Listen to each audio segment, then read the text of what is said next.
Alright, so I finally got the JR-200 up and running. There's a DIN output on the back that does RGB video and composite. I am using a modern, LCD TV, so I had to create a cable to go from that pin. I had to pin it out and see which the composite pins were, and created a composite video cable. So now we have video, because the only other thing this will do is RF, which is kind of worthless. It does have an input on the back for a disk drive, which was never released in the United States, and they're like impossible to find. And this is in 1983, remember, so it's not like your average, standard disk drive. God knows, what disks it use and how they're formatted. But you can do audio input. So this was designed to save things and load things to cassettes. But luckily, you can do audio output on a modern device and play music to it, or play the programs to it.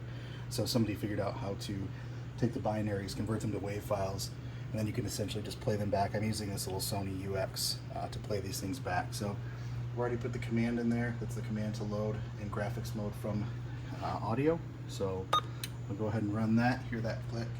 This says push play. So we'll go down here, play this audio file, and you won't be able to hear this as it's playing. It just sounds like modem noise, garbage. But what this is doing is dumping data into the memory of this. So if you look up here, you can see this little spinny character thing. That's telling us the data is loading. This loads at 600 bits per second, so not exactly fast.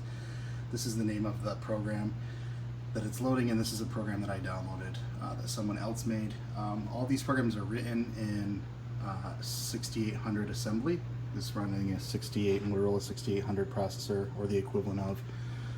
So if you want to program for this, you can either use BASIC, that comes with it, kind of like a Commodore 64, it just boots into BASIC and you can start typing in BASIC, or you can write and compile a native 6800 code in assembly for this unit specifically. So I do not know how to program assembly, but as you can see, this is going. The whole audio track is 1:16, so it takes 1:16 to load.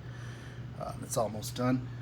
So when it gets done here, we should see what we just loaded.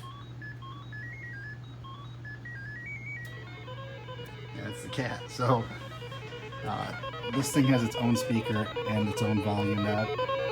It doesn't actually push audio out to the TV, or what would be the monitor, obviously. So there you go.